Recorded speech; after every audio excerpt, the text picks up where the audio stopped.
I watched through my kitchen window as a middle-aged woman with a helmet of blonde highlights backed her silver Lexus SUV up to my custom-built Firewood cart, and my coffee mug froze halfway to my lips.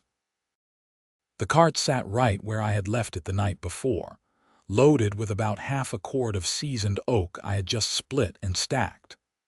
Living in Boulder, Colorado meant cold winters, and I had spent the better part of 3 weekends getting my firewood situation sorted for the season. The woman looked around my driveway with the expression of someone who owned everything she saw, then stepped out of her vehicle wearing white capri pants and a turquoise sweater that probably cost more than my monthly HOA dues. I am Richard Oakes, and I had moved into the Meadowbrook Heights subdivision exactly 8 months ago. The place seemed perfect at first, with its manicured lawns and mountain views, though the HOA rules were extensive enough to require their own 3-ring binder.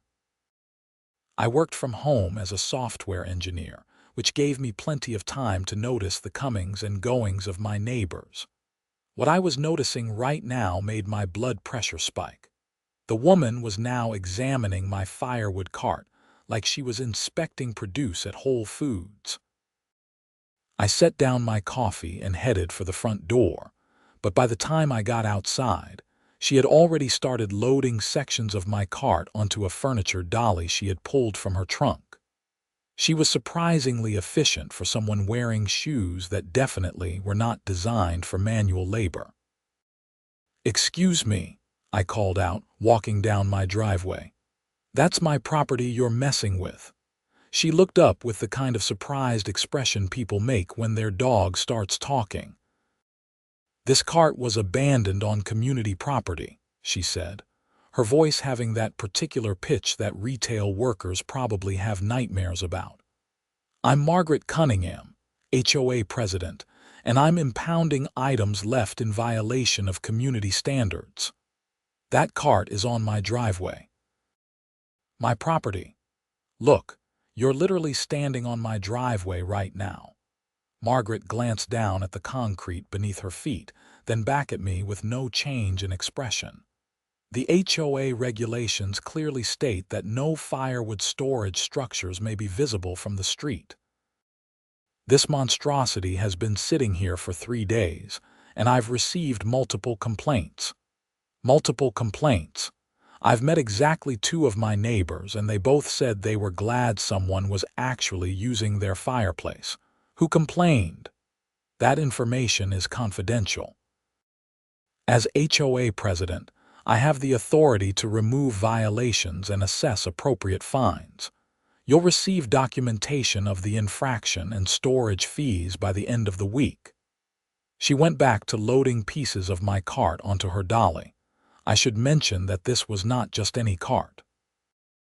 I had built it myself using plans I found online and about $300 worth of materials from Home Depot. It had pneumatic tires, a steel frame, and most importantly, a small GPS tracking device I had installed after my last place in Denver had issues with package thieves. The tracker was a cellular model that updated location every 30 minutes and could be tracked through an app on my phone. I had installed it on everything valuable I kept outside, including my bike and my lawn equipment. Call me paranoid, but growing up in a neighborhood where things disappeared taught me to take precautions. "You can't just take my property," I said, pulling out my phone. "I'm calling the police. Be my guest. The HOA has full authority to enforce community standards. It's all in the covenant you signed when you purchased your home. Perhaps you should have read it more carefully." Margaret had now loaded what looked like one side panel of my cart onto the dolly. "If you want to retrieve your items, you can visit the HOA office after you've paid the violation fine and daily storage fees. We're open Tuesday and Thursday afternoons from 2 to 4. I did call the police, but the dispatcher told me it was a civil matter and suggested I contact a lawyer if I felt my property rights were being violated. Margaret continued her systematic dismantling of my firewood cart while I stood there feeling like I was losing my mind. She worked with the determination of someone who had done this before, which made me wonder what other neighborhood property was sitting in whatever storage space the HOA maintained. "This is theft," I said, trying one more time. "I built that cart myself." "Then you should have built it somewhere that doesn't violate community aesthetic standards. Meadowbrook Heights maintains certain standards that preserve property values for all residents. Your firewood cart is an eyesore that brings down the neighborhood character." She loaded the last piece onto her dolly and into her SUV. The whole operation took maybe 20 minutes. She handed me a pre-printed violation notice from a stack she kept in her front seat, then drove off down Meadowbrook Lane like she had just completed another successful day of suburban law enforcement. I stood in my driveway holding the notice, which informed me that I had violated sections 4.7, 8.2, and 11.5 of the Community Covenant regarding visible storage, unapproved structures, and aesthetic standards. The fine was $250, plus a daily storage fee of $15 for keeping my property at the HOA facility. At the bottom, in small print, it noted that failure to pay within 30 days would result in a lien being placed on my property. The firewood I had loaded onto the cart now sat in a pile on my driveway like a wooden crime scene. I called my real estate agent, Jennifer, who had sold me the house. She sighed when I explained what happened. "Margaret Cunningham is notorious," Jennifer said. "I should have warned you more clearly. She's been HOA president for 6 years, and she treats it like she's running a small dictatorship.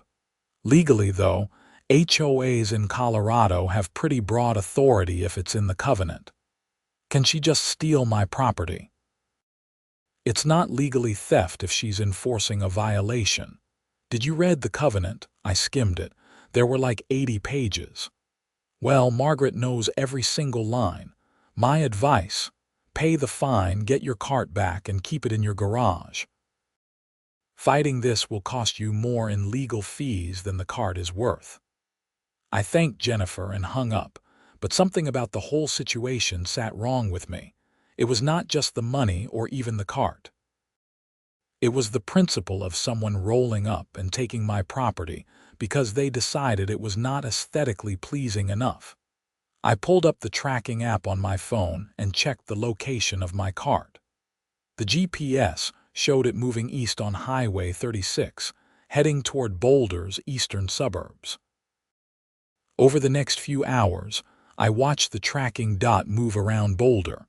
It stopped at a Starbucks for 30 minutes, then at a Target, then finally settled at an address on Pinewood Circle, about 4 miles from my house. I pulled up the address on Google Maps. It was a large 2-story house with a 3-car garage and a yard that looked like it belonged in a magazine spread. Margaret Cunningham's house, I assumed. I did some quick research and confirmed it through property records. She lived in a different, older subdivision called Oakmont Estates. I wondered if her HOA allowed firewood carts. The tracking showed my cart staying at that location for the rest of the day. By evening, I had made a decision. Jennifer's advice was probably correct from a practical standpoint, but I had never been particularly good at letting things go. I decided to watch the tracking for a few days and see what happened. Maybe Margaret really did have an HOA storage facility. Maybe she would move the cart there eventually. Tuesday morning, my tracking app showed the cart was still at Margaret's house. I checked again at noon, still there. At 4 in the afternoon, when the HOA office was supposedly open, I decided to drive over to the Meadowbrook Heights Community Center, where the HOA maintained a small office. The community center was a modest building that also housed a gym and a daycare facility. I found the HOA office on the 2nd floor, A single room with 2 desks and filing cabinets lining the walls. Margaret sat at one desk, typing on a computer that looked like it predated the Obama administration. She glanced up when I entered, and her expression suggested I was about as welcome as a skunk at a garden party. "I'm here about my firewood cart," I said. "You have payment for the violation fine and storage fees." She did not even look up from her computer screen. "I want to see the storage facility first. I want to verify my property is actually there." Now she did look up. "That's not how this works. You pay the fees, then you can retrieve your property. I just want to see where you're keeping it." "The violation notice says it's being stored at the HOA facility. I'd like to verify that." Margaret's jaw tightened. "The storage facility is not available for viewing. It's secure storage. If you're questioning whether your property is safe, I can assure you that the HOA takes its responsibilities seriously." "So where is this facility?" "That's confidential information." I pulled out my phone and showed her the tracking app. The little dot sat squarely on Pinewood Circle. "Because my cart is currently at a residential address on Pinewood Circle, which happens to be your home address, Margaret." Her face went through several interesting color changes. "That's impossible. All confiscated items are stored at our facility." "Then explain this." I turned the phone screen toward her. She squinted at it, then waved dismissively. "That app is clearly malfunctioning. Some cheap tracking device providing false information. Your cart is exactly where it's supposed to be." "Okay, then let's go look at the storage facility together. Right now." "I'll follow you there. We'll confirm my cart is there, and I'll pay the fees. Simple." Margaret stood up, her chair scraping against the linoleum floor. "I don't appreciate your tone, Mr. Oakes. I've been HOA president for 6 years, and I've never had my integrity questioned like this. The cart is in storage. If you want it back, pay the fees. Otherwise, leave my office." "Your office? This is community property. I own as much of this office as you do. I'm asking you to leave. If you don't, I'll call security." "What security? There's a daycare downstairs and a gym."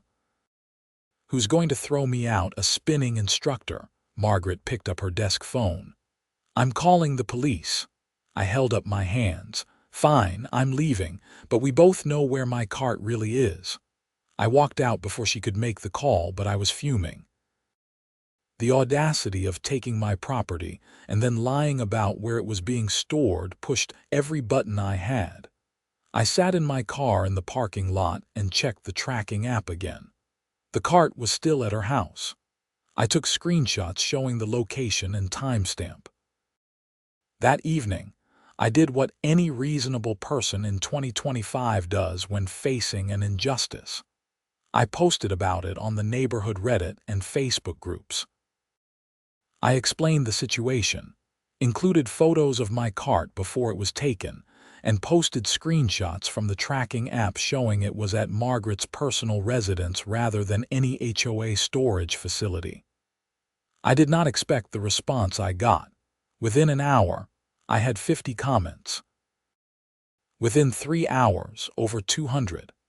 It turned out Margaret Cunningham had been systematically confiscating items from neighborhood properties for years. One neighbor said she had taken a garden gnome collection. Another mentioned a decorative mailbox. Someone else said their kid's basketball hoop disappeared from their driveway, and they had been charged storage fees to get it back. The stories kept coming. A woman named Patricia wrote that Margaret had confiscated her daughter's lemonade stand last summer, claiming it was an unpermitted business operation on community property. The daughter was 7 years old. Patricia had paid $75 in fines and storage fees to get back a card table and a hand-painted sign. Another resident, Tom Chen, mentioned that his vintage car had been impounded from his own driveway for being an inoperable vehicle, even though he drove it regularly. He had to threaten legal action to get it back without paying the fees. The comments section turned into a support group for people who had been victimized by Margaret's interpretation of HOA authority. Someone created a spreadsheet to track all the confiscations. By midnight, we had documented over 40 incidents spanning the last 5 years. Wednesday morning, I woke up to find that my post had been shared to 3 other local community groups and had accumulated over 500 comments. Someone had also posted it to a larger Colorado HOA reform group, where it was gaining even more attention. A local news station's Facebook page had commented asking if I would be willing to do an interview. My phone rang at 8 in the morning. It was a number I did not recognize. Mr. Oakes. This is Deputy Barrett with the Boulder County Sheriff's Office. I've been made aware of a situation involving a property dispute with your HOA. Do you have a few minutes to talk? I explained everything to Deputy Barrett, who listened patiently and asked several questions about the tracking device, the confiscation, and Margaret's refusal to show me the storage facility. He asked me to email him the screenshots and any documentation I had. I've actually received several calls this morning about your HOA president, Deputy Barrett said. Based on what you and others are describing, this might be more than a civil matter. I'm going to look into it. An hour later, Margaret called me. Her voice was tight with barely controlled rage. You need to remove your social media posts immediately. You're defaming me and spreading false information about the HOA. I've contacted my lawyer, and you will be hearing from them regarding a lawsuit for libel. Everything I posted is true.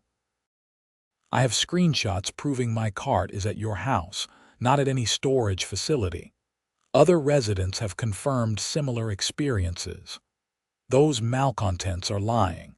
I have served this community for 6 years without complaint. Margaret, there are literally hundreds of comments from people you've shaken down for fees over the years. I'm giving you one chance to make this right. Remove the posts, pay your fines, and I might consider not pursuing legal action. No. The line went silent for a moment. You're making a very big mistake, Mr. Oakes.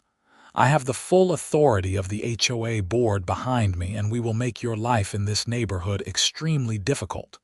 The board. I looked up the HOA board members this morning. You, your sister Linda, and your friend Deborah. That's not oversight, that's a puppet show. Margaret hung up.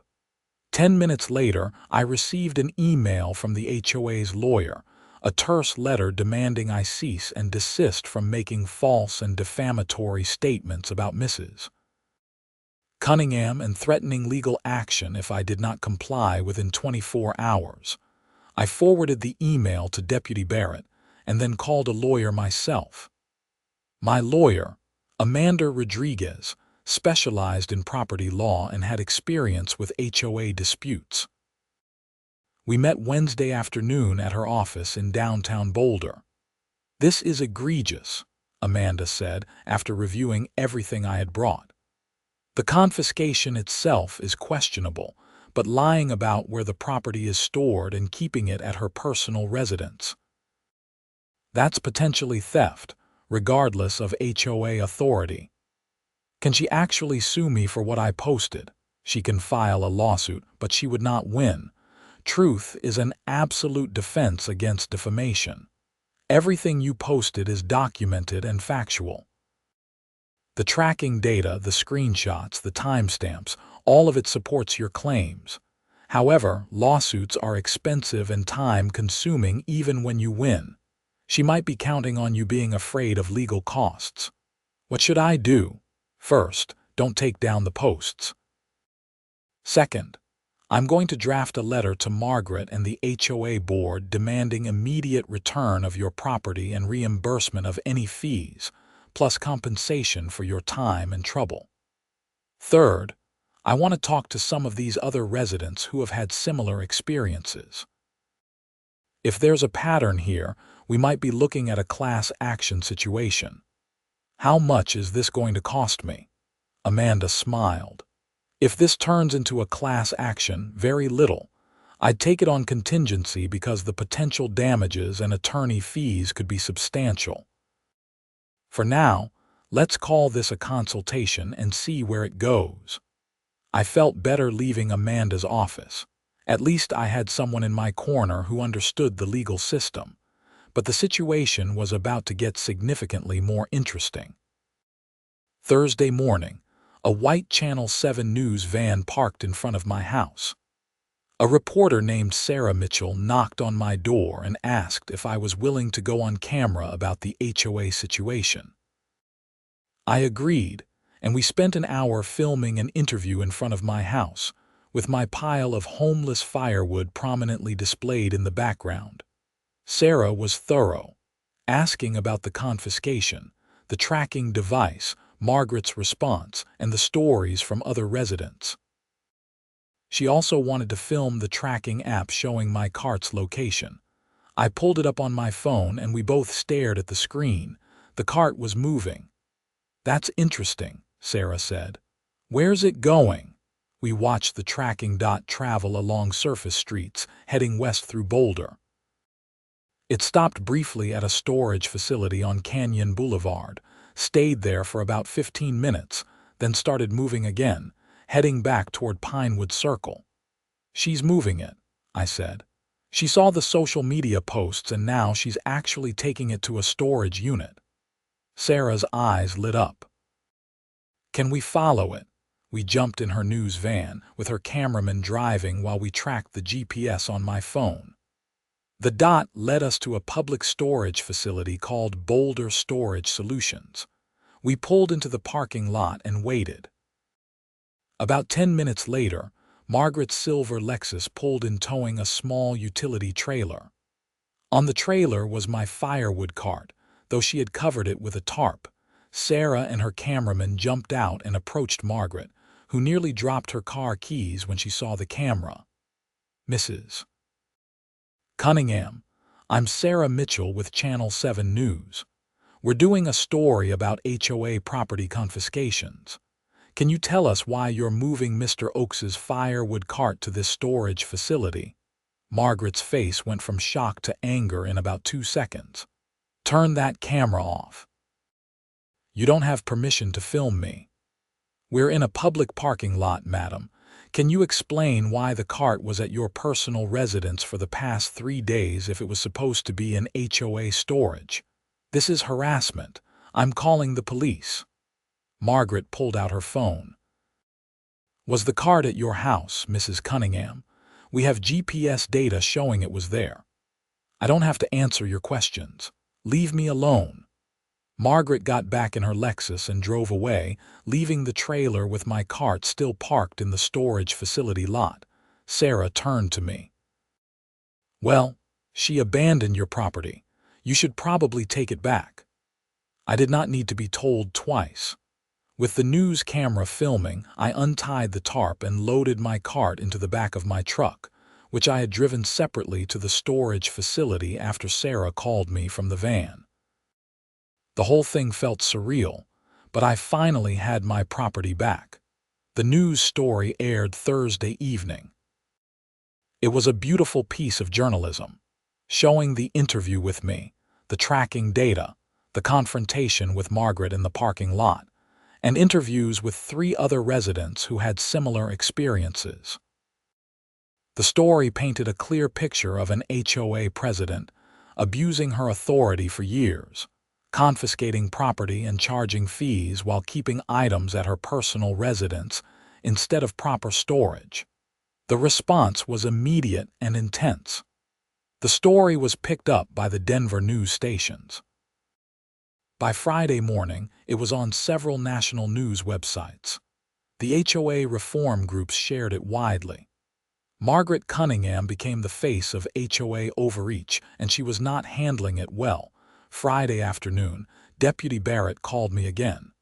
"Mr. Oakes, I wanted to update you. We've opened an investigation into Mrs. Cunningham based on multiple complaints from residents in your subdivision. I can't give you details, but I wanted you to know we're taking this seriously. Thank you. I appreciate that. One more thing. We attempted to contact Mrs. Cunningham today, and she's not being cooperative. If she reaches out to you in any way that feels threatening or harassing, let us know immediately. She did not reach out to me, but she did send another email to all HOA members. This one was unhinged. She claimed that I was leading a conspiracy to undermine the HOA and destroy property values. She said the tracking device was illegal surveillance. She accused the news media of bias and defamation. She threatened to sue multiple residents for breach of community covenant. The email was so over the top that it actually helped my case by making her look unstable. Saturday morning brought another development. A black sedan parked in front of Margaret's house on Pinewood Circle, and two people in business attire spent 2 hours inside. I only knew this because several residents were now actively monitoring the situation and posting updates in our private Facebook group. Someone with binoculars reported that the visitors appeared to be looking through documents and taking photographs. Sunday, Margaret resigned as HOA president. The email was brief and formal, stating that she was stepping down effective immediately due to personal reasons and health concerns. Linda and Deborah, the other board members, also resigned. The email announced that an emergency election for new board members would be held within 30 days, and that all HOA enforcement actions were suspended pending a full review of procedures. Monday morning, Deputy Barrett called me again. Mr. Oakes, I wanted to inform you that we executed a search warrant at Margaret Cunningham's residence this morning. We found significant evidence that she had been confiscating property from residents and keeping it at her home rather than proper storage. We also found documentation suggesting she was selling some confiscated items online. Selling them? Yes. It appears that items deemed unclaimed after a certain period were being sold through various online marketplaces, with Mrs. Cunningham pocketing the proceeds. We found garage sales records, eBay accounts, and other documentation. This goes beyond an HOA dispute. We're looking at potential theft and fraud charges. How much money are we talking about? We're still calculating, but it appears to be in the tens of thousands of dollars over several years. We found property belonging to at least 30 different residents in her garage and storage areas. Unbelievable. We'll need you to come in and make a formal statement. We're contacting all the affected residents. This is going to be a significant case. Over the next week, the story exploded beyond anything I had anticipated. Margaret Cunningham was arrested and charged with theft, fraud, and embezzlement. The news coverage was extensive, with reporters digging into HOA laws in Colorado and finding that this kind of abuse was more common than people realized, though rarely to this extent. The search of Margaret's property revealed a shocking hoard of confiscated items. There were garden decorations, mailboxes, children's toys, sports equipment, and even furniture. She had been systematically taking items from residents' properties, charging them storage fees, and then selling anything that went unclaimed after 90 days. Her eBay account alone showed over $40,000 in sales over 3 years. None of that money had gone to the HOA. It had all gone into her personal bank account. The criminal investigation also revealed that Margaret had been falsifying HOA financial records to hide her activities. The storage fees she collected were never reported as HOA income. The violation fines were inconsistently documented. When residents paid to get their property back, the money often disappeared into her personal accounts rather than HOA accounts. Linda and Deborah, the other board members, claimed they had trusted Margaret to handle the finances and had not reviewed the books in years. Whether they were complicit or just negligent was still being determined. I spent hours at the Boulder County Sheriff's Office giving statements and providing evidence. My tracking data became a key piece of the prosecution's case, proving that Margaret had lied about where confiscated property was being stored. Other residents came forward with similar stories, and the prosecutor assembled a strong case. Amanda Rodriguez, my lawyer, organized several of the affected residents into a class action lawsuit against Margaret personally and against the HOA for failing to provide adequate oversight. The lawsuit sought damages for the illegal confiscations, emotional distress, and punitive damages to send a message about HOA abuse. The community response was equally dramatic. An emergency HOA meeting was called, and over 100 residents showed up, filling the community center beyond capacity. Many had to stand outside. The anger in the room was palpable. People shared stories about Margaret's behavior over the years, not just the confiscations but also the petty violations, the harassment, the power trips. One elderly resident, Mr. Patterson, stood up and said he had been fined $300 for having the wrong shade of brown mulch in his garden beds. Margaret had measured the color against an approved swatch and deemed it too dark. Another resident, a single mother named Kelly, said Margaret had threatened to fine her for her children's chalk drawings on the driveway, claiming it was graffiti. The meeting resulted in several immediate changes. First, all pending violations and fines were suspended pending review. Second, a new interim board was elected from volunteers, with term limits and accountability measures. Third, the community voted to hire a professional management company to handle HOA operations rather than relying on volunteer board members who might abuse their power. Fourth, all confiscated property still being held would be returned to owners immediately with no fees charged. I was asked to serve on the interim board, but I declined. I had had enough of HOA drama for a lifetime. Instead, I volunteered to help draft new bylaws that would prevent future abuse.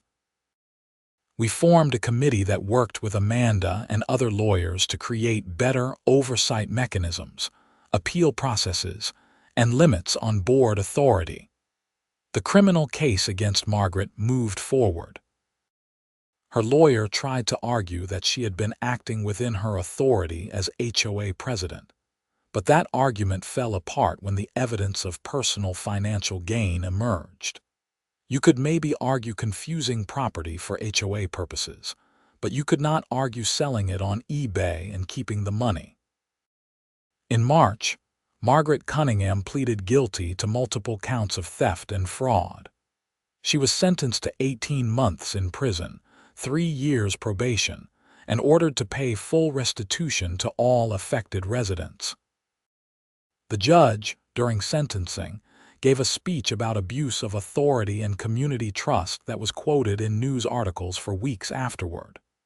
HOAs serve an important function in maintaining communities, Judge Patricia Hernandez said, but that function requires trust and good faith.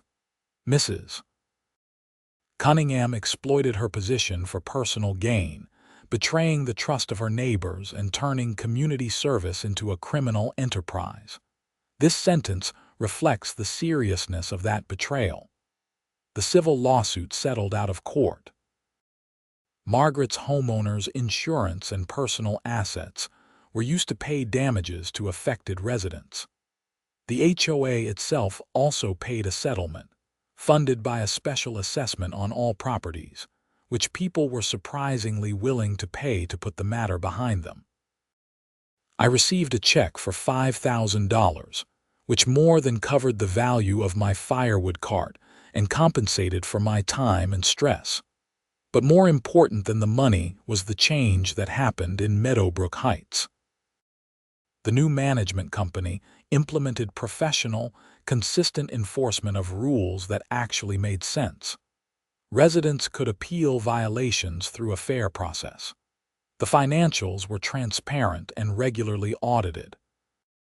The community became what it was supposed to be: a nice place to live with reasonable rules reasonably enforced. My firewood cart, which had started this whole thing, sat safely in my garage now. I had modified it slightly, adding better wheels and a new handle, but I kept the GPS tracker installed.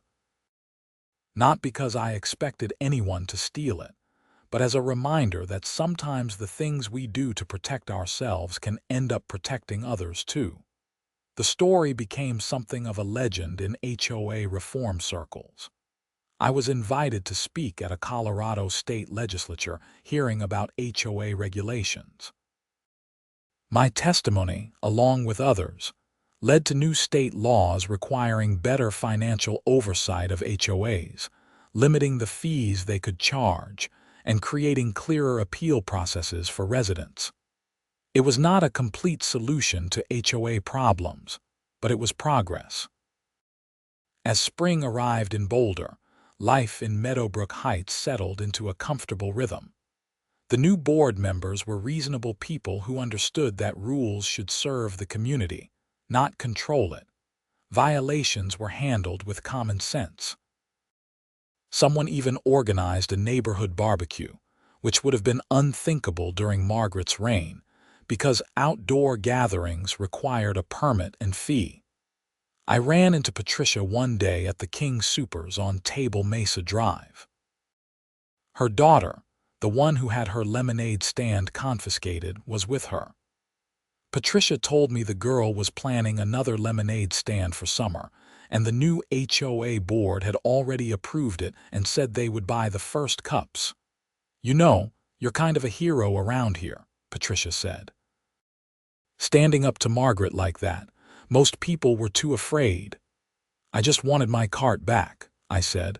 "I had no idea it would turn into all this." Sometimes that is how change happens. One person refusing to accept something wrong. She was probably right, though I still felt like I had just been a guy annoyed about his firewood cart who happened to have a GPS tracker.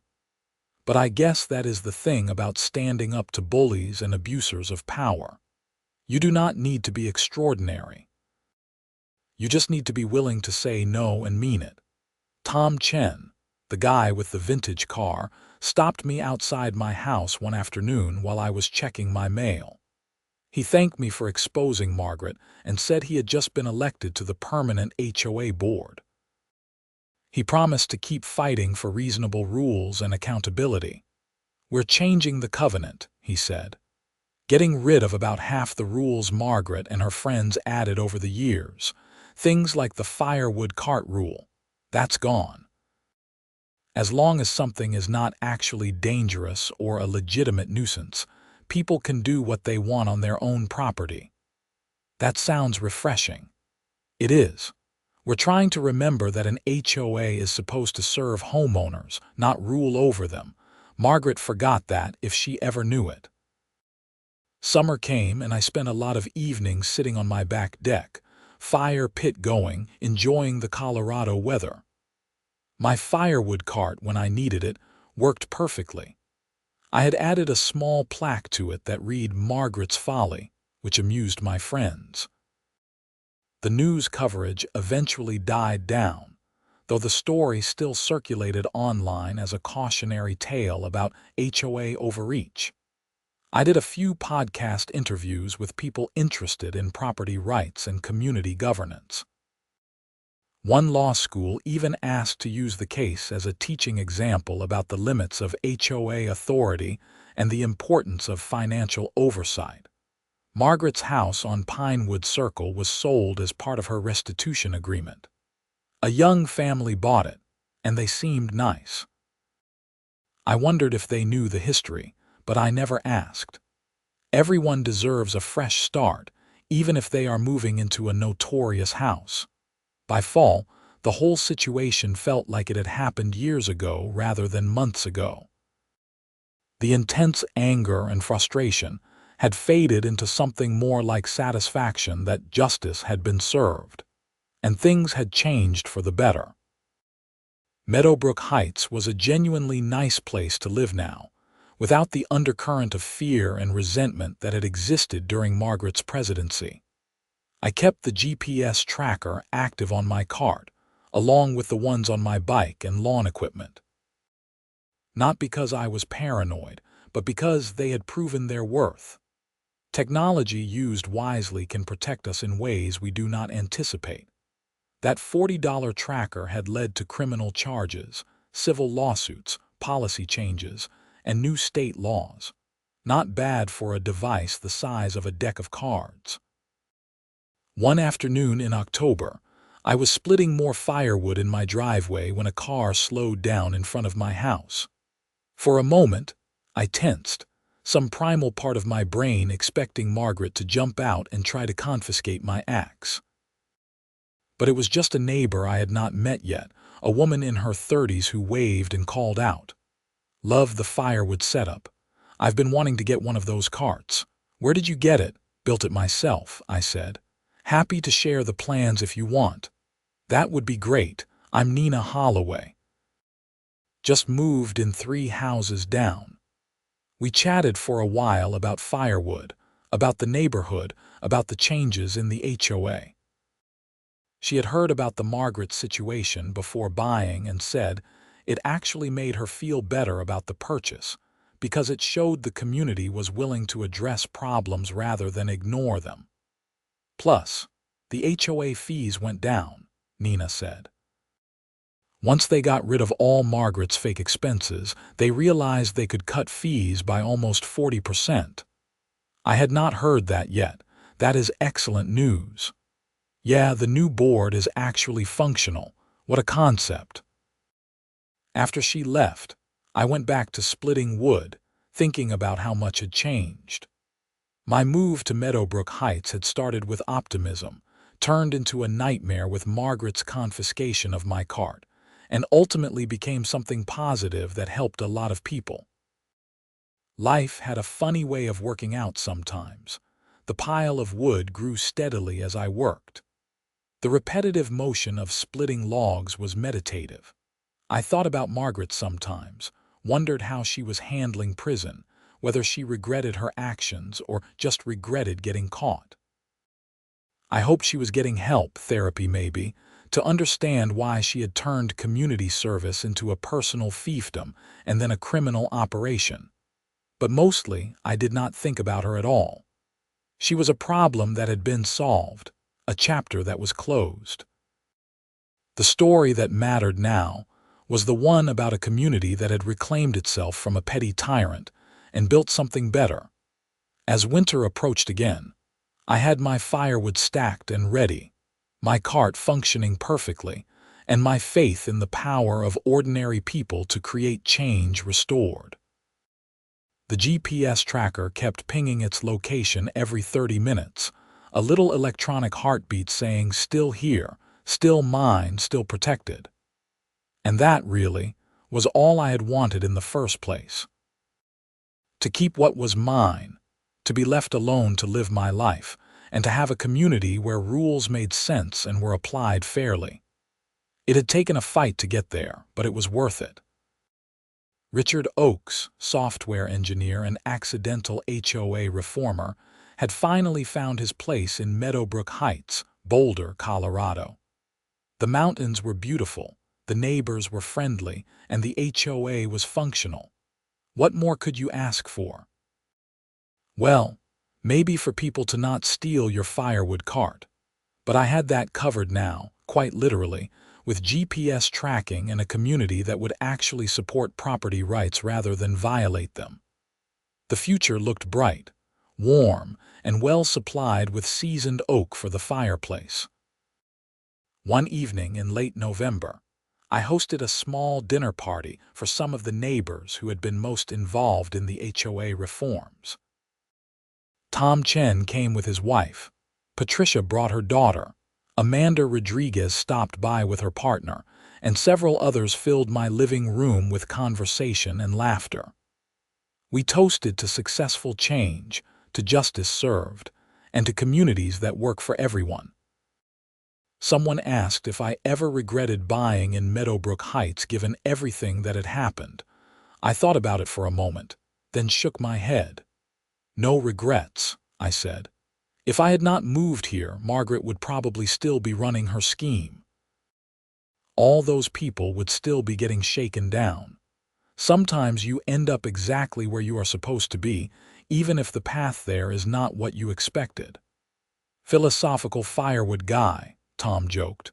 Never would have guessed. We laughed, and the conversation moved on to other topics. But later, as I was cleaning up after everyone left, I looked at my firewood cart sitting in the garage and felt genuinely grateful.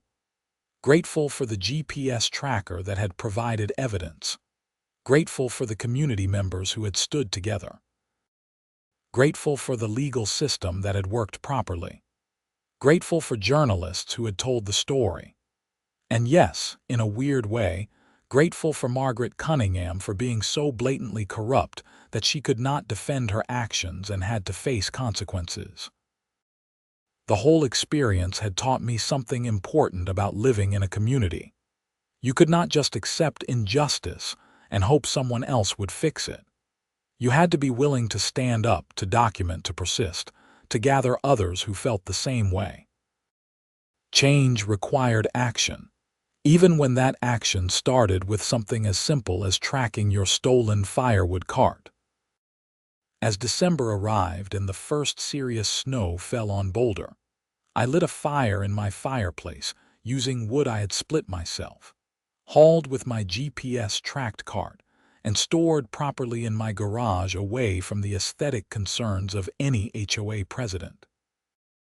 The fire crackled warmly, and outside my window, Meadowbrook Heights looked peaceful under its blanket of snow. Life was good. The firewood cart was safe.